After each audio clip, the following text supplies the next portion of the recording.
ছিল মেঘলা, আর মেঘলা দিনে একটু অন্যরকম যখন খেতে ইচ্ছা করে তখনই আমি বানিয়ে নিই ডিমের ভাপা। এই ডিমের ভাপা বানানোর জন্য আমি 3টে ডিম সেদ্ধ করে ছাড়িয়ে নিয়ে রেখেছি। আর এইদিকে দেখো শিলের মধ্যে সর্ষে পোস্ত, একটু কাঁচা লঙ্কা বেটে নিয়েছি। আর এখানে দেখো কড়াইয়ের মধ্যে আমি একটু জল গরম করতে বসিয়ে দিয়েছি। এখানে সর্ষে পোস্তটাকে একটা টিফিন বক্সের মধ্যে মিলিয়ে নিয়েছি। আর এখানে ডিমগুলোকে দেখো আমি মাঝখান থেকে কেটে সাইড থেকে কাটস লাগিয়ে নিয়েছি। কাটস লাগানোর ফলে ভেতরে ডিমের মধ্যে মশলাগুলো ঢুকে যাবে, তখন খেতে আরেকটু ভালো লাগবে তাই। আর এখানে দেখো আমি ওই সর্ষের মধ্যে এবার পোস্তটাকে মিক্স করে দেবো।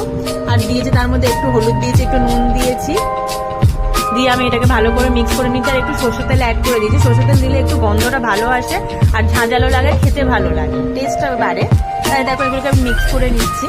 আর এদিকে আমি ডিমগুলো সাইডে কেটে রেখে দিয়েছি, ভালো করে মিক্স করে নিয়েছি। আর আমরা বাঙালি বস, একটু জিনিস বাদ দেবো না। তো বাটি দেওয়া জলটা পোস্তর এখানে ঢেলে দিলাম, অ্যাড করে দিলাম। জল আমাকে দিতেই হতো, তো আমি সেটাই অ্যাড করে দিচ্ছি। দেখো এখানে দিয়ে এটা ভালো করে মিক্স করে নিচ্ছি, যাতে কোনো লাম্পস বা কোনো জায়গায় কোনো কিছু গোটা না থাকে। আর এখানে দেখো আমি কাঁচা লঙ্কা দিয়ে দিচ্ছি। একটু আমার কাছে ছোট ছোট কাঁচা লঙ্কা ছিল, তোমরা একটু বড় বড় কাঁচা লঙ্কা দেওয়ার চেষ্টা করো, তাহলে দেখতে ভালো লাগবে। আর এখানে দেখো সরষের তেল, আবার আমি সরষের তেল অ্যাড করে দিচ্ছি। আর আমি ডিমগুলো আগের মধ্যে দিয়ে দিয়েছি, দেখানো হয়নি তোমাদের। আর টিফিন বক্সটা অ্যাড করে আমি বন্ধ করে আমি এটা কড়াইয়ের মধ্যে দিয়ে দিয়েছি। আর একটা ঢাকনা দিয়ে দিয়েছি, জলগুলো এখানে ফুটবে। 15 মিনিট ফোটার পরে দেখো এটা হচ্ছে ফাইনাল লুক। কেমন লাগলো জানিও।